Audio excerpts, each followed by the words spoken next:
1914 was the year in which World War I broke out. Within 2 years, Germany had won that war. The German submarines, which were a surprise to the world, had swept all the convoys from the Atlantic Ocean, and Great Britain stood there without ammunition for her soldiers, stood there with 1 week's food supply, and after that, starvation. At that time, the French army had mutinied. They lost 600,000 of the flower of the French youth. The Russian army was defecting. They didn't like the Tsar. And the Italian army had collapsed. Not a shot had been fired on the German soil. Not an enemy soldier had crossed the border into Germany. And yet, here was Germany offering England peace terms. Well, England in the summer of 1916 was considering that seriously. They had no choice. While that was going on, the Zionists in Germany went to the British War Cabinet. Look here, you can win this war if the United States will come in as your ally. The price you must pay us is Palestine after you have won the war and defeated Germany, Austria-Hungary, and Turkey. They made that promise in October of 1916. Now, that is something that the people in the United States have never been told. They never knew why we went into World War I. After we got into the war, the Zionists went to Great Britain and they said, let's have something in writing that shows that you are going to keep your bargain and give up Palestine after you win the war. And that was called the Balfour Declaration. The Balfour Declaration was merely Great Britain's promise to pay the Zionists what they had agreed upon as a consideration for getting the United States into the war. That is where all the trouble started.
Above all, we must remove the Jews.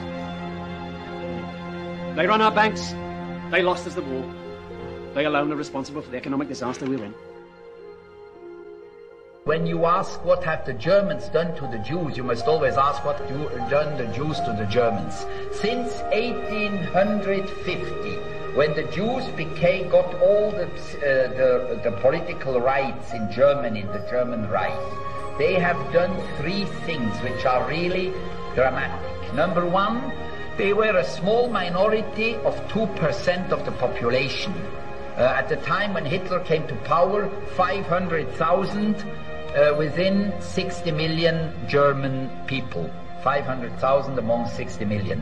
They were a small minority. This small minority managed to control about 50% of the media, to give about 70% of all judges, to have a tremendous influence in movie and in theater and in literature. They were overrepresented. This is one thing. They were absolutely overrepresented, as today in England, in France, and in the United States. Second, Jews were at the origin of a lot of catastrophic financial bank crashes in Germany between 1870 and 1920.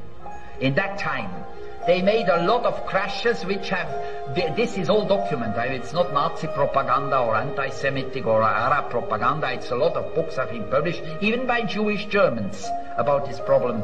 They have millions of German fathers have lost their incomes, their fortune, their savings, because of these Jewish gangsters, bank gangsters and speculation people.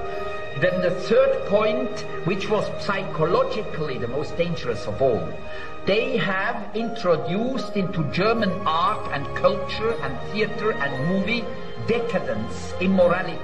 The first homosexual theaters, plays, were made in Berlin in the 1920s. The first adultery theater plays were made in the 1880s and 1890s, 100 years ago, by Jewish authors. Adultery, then sexual perversions of all sorts, sadism, masochism, a lot of homosexuality, all these things, and then decadent art, you know, an art which is absolutely ridiculous, so-called modern art. It was all pushed by Jewish intellectuals, and this created among the German people a big revolt. And they wrote books ridiculing Christianity, ridiculing Jesus. And there were furious reactions in Germany. And this is why Adolf Hitler came to power. And you see then Hitler in 2 years, from 33 to 35, he brought 6 million unemployed Germans back into their jobs. He created 6 million jobs. It's incredible.